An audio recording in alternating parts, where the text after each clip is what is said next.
Los países que participaron en la Segunda Guerra Mundial intentaron mejorar su arsenal por todos los medios.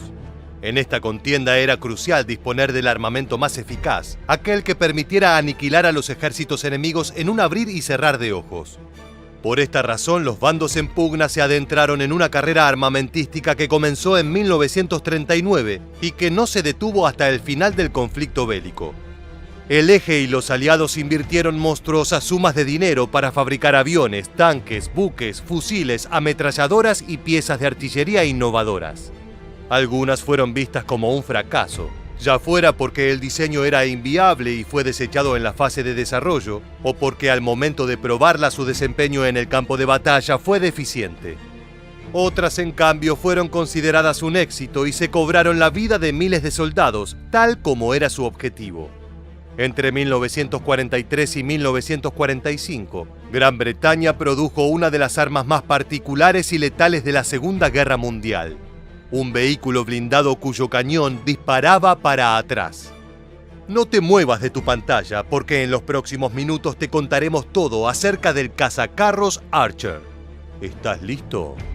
Pues entonces prepárate para viajar en el tiempo.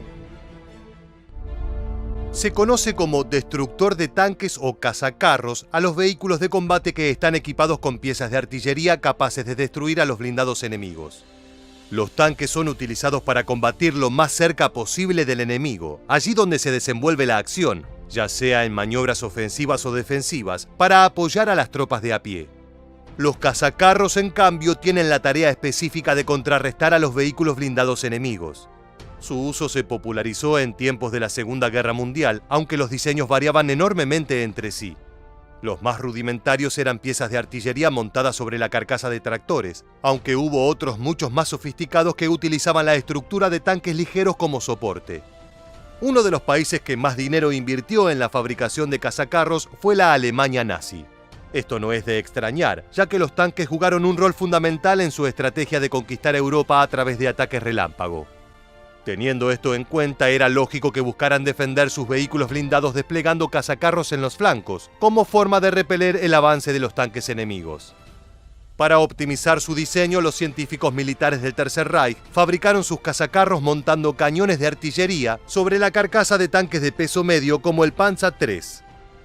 Hacia 1943, la Wehrmacht tenía una docena de modelos diferentes de esta arma, mientras que los aliados habían quedado rezagados.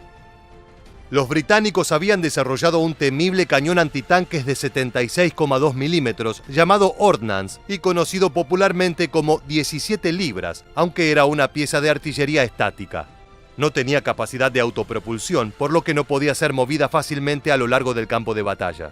A pesar de su falta de movilidad, resultó sumamente efectiva a la hora de neutralizar los blindados del eje.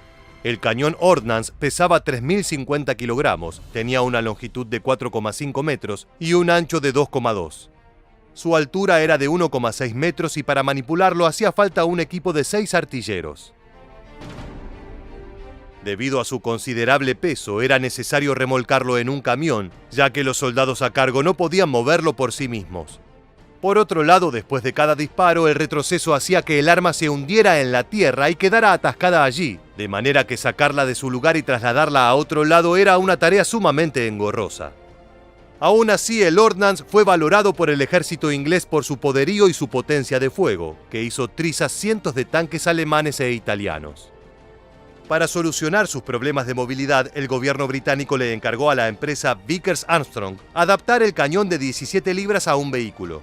En caso de lograrlo, estaban convencidos de que tendrían a su disposición una de las armas más letales de la contienda, a la que ni siquiera los Panzer alemanes serían capaces de hacerle frente. Lo más importante del proceso de desarrollo era elegir la carcasa sobre la que se montaría el cañón Ordnance, ya que esto determinaría la armadura y el blindaje del vehículo. Los fabricantes optaron por la estructura del Valentine, un carro de combate de infantería producido en Gran Bretaña. Hubo varios motivos por los que lo eligieron, pero el principal era que aunque hacia 1943 este tanque se seguía fabricando, ya estaba obsoleto, dado que había mejores modelos. Para no desperdiciar aquellos ejemplares de Valentine, decidieron emplearlos para construir el cazacarros. Por otro lado, la carcasa de este tanque era una de las pocas capaces de soportar al cañón de 17 libras, que como ya dijimos tenía un peso monstruoso. El resultado final fue el Archer, un vehículo de 15 toneladas, 6,7 metros de largo, 2,7 de ancho y 2,3 de alto. Contaba con una armadura de 60 milímetros de espesor en su parte más resguardada y era capaz de desplazarse hasta 230 kilómetros sin agotar su combustible, a una velocidad de 32 kilómetros por hora.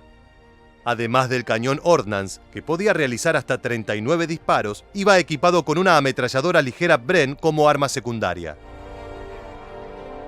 Lo curioso es que los desarrolladores colocaron el cañón en la parte trasera del cazacarros, con una posición de giro limitada que hacía que en la práctica solo pudiera disparar hacia atrás. Como era de esperar, la tropa creía que el Archer era un arma descabellada, que iba en contra del sentido común.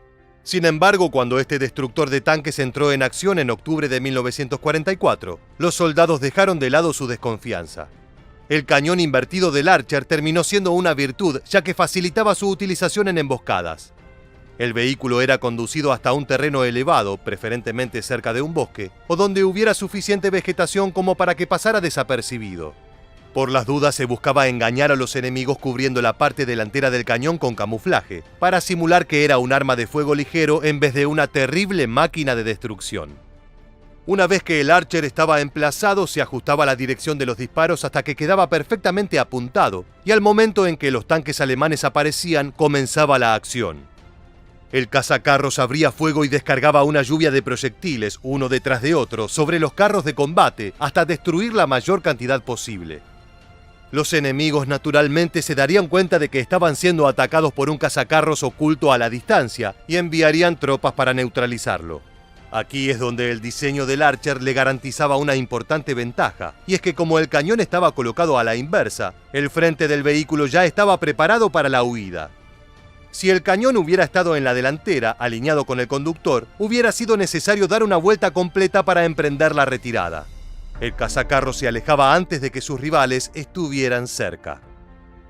Entre marzo de 1943 y mayo de 1945, la empresa Vickers Armstrong produjo 655 ejemplares de este destructor de tanques. Su efectividad era tan alta que se convirtió en uno de los favoritos de los regimientos británicos cazacarros. Los escenarios en donde fue más utilizado fueron Italia y el noroeste de Europa, cuando los aliados ya estaban desplegando su ofensiva final. El modelo Archer fue discontinuado al poco tiempo, debido a que ya había otras versiones mejores en fabricación. Al final de la Segunda Guerra Mundial fueron comprados por el ejército egipcio, que los usó en el conflicto del Canal de Suez en 1956. En la actualidad hay ejemplares del Archer exhibidos en el Museo de Tanques de Bovington, Inglaterra. Llegamos al final del video y queremos preguntarte, ¿crees que montar el cañón en la parte de atrás del tanque fue una buena idea?